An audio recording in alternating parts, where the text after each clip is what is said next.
Hello, we're Rachel and Crystal, and we're analyzing the Star Trek film directed by J.J. Abrams. This video will discuss how the use of camera movement, animation, sound, and narrative structure help to identify each of the bridge members as the hero of different scenes throughout the movie, emphasizing that teamwork is the most important component in the creation of a complete hero.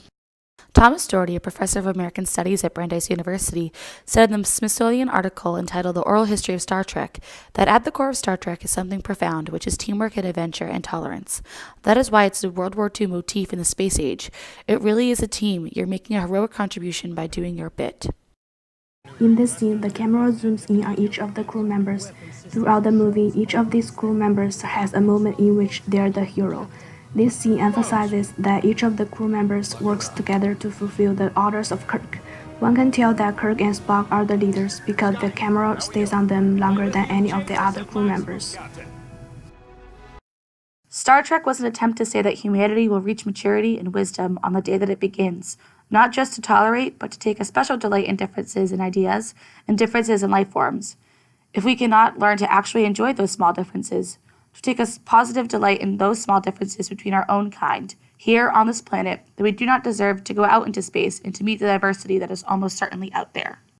What Roddenberry is saying here is that not only is teamwork essential to heroic outcomes, but so is diversity. Without diversity, understanding does not happen, therefore teamwork does not occur. One can see that the cast that makes up the original Star Trek series is hugely diverse with men and women of all ethnicities and nationalities. As he says in another interview called The Star Trek Dream, infinite diversity from infinite combinations. In this scene, Kirk is struggling to fight the enemy. In the previous scene, Kirk asks Sulu what combat training he has, and he responds with fencing. This makes it seem as though Sulu has no idea what he's doing. Through the use of close-ups and aerial shots, Sulu is highlighted as being the stronger fighter than Kirk in this situation. The sound builds up suspense, letting the viewer know that something bad is going to happen. This shot, at the end of the scene, emphasizes that Sulu is the person to save Kirk. In this scene, Kirk and Sulu are falling off the drill, and Chekhov is trying to beam them back on board. The tilted close-up shot of Chekhov highlights the fact that he will be the one to fix the situation and beam them back on board. The tilt highlights that there is chaos happening during this scene. The music is used to add suspense to the scene, making the viewer wonder if Chekhov will actually save Kirk and Sulu. The animation around Kirk and Sulu at the end of this scene shows that Chekhov has succeeded in beaming them back on board. In this scene, Uhura is made a member of the bridge. The tilting of the camera in the beginning signifies chaos and disarray. One can see that the camera is shaking just a bit, signifying that this is possibly a handheld. This means that the viewer may be seeing this part of the scene from the viewpoint of another bridge member. When the captain asks Uhura if she knows Romulan, her response is filmed from over the shoulder of the captain, highlighting the fact that while she is still a subordinate and speaking to her captain, at this moment they are slightly equal, as she can do something that the captain cannot. This is how she becomes a hero in this one scene. McCoy is going against protocol and making Kirk sick so that he can go on board the Enterprise. In the beginning of the movie, McCoy is seen as a character lacking any confidence or power, seeming very scared. At the end of the scene, tilted shots are used to show that McCoy is trying to be more powerful than he is. The camera is tilted down when pointed at the man in the hat, and it is tilted up when pointed at McCoy. This shows that he is the more powerful person in the scene, and he is looking down upon the other man, and the other man is looking up at McCoy. Without this happening, Kirk would have never gotten on the ship, and the rest of the movie would have never happened. Scotty is trying to beam Kirk, the former captain, and Spock all back onto the ship from different locations while all three of the ships are moving. Here, animation is used again to signify that Spock is starting to be beamed back onto the ship, and then it's used to show the large explosion that happens when Spock's ship collides with Nero's. Sound is also used to have the effect of all three of the men being back on board and to highlight while Scotty did get them back safe and sound, there is still work to be done. Liz Ledoux, a professor at Bentley University, gave an interview discussing teamwork and diversity in Star Trek. I think that Star Trek does embody the notion of teamwork. This happens for a few reasons. The whole idea behind Star Trek is to envision this future that isn't predicated on hierarchical systems.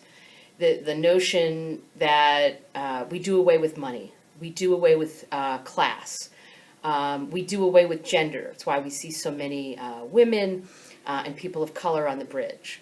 And we do away with biases that we have towards other cultures. And so it's thinking much more larger in terms of not just locally, not just within our own country or even on Earth, but thinking that there is life everywhere. And we're just this small little part of it. So what formulates the notion of really promoting it is the idea of teamwork. That teamwork, that we're working together for a very similar goal. It's everybody wants the same goal, which is to explore strange new worlds and new civilizations.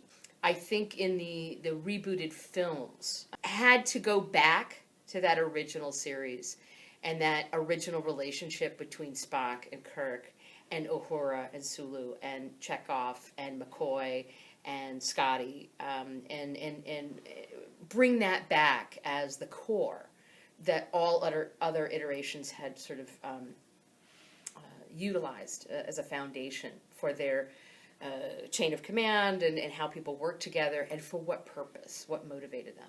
So I do think that J.J. Abrams' reboot does that in a way that makes it really accessible to anyone who's never watched Star Trek before, and at the same time continues to perpetuate this idea of that teamwork will lead us to the civilization that we hope it will be, which is one that encompasses everybody, that's very diverse and inclusive.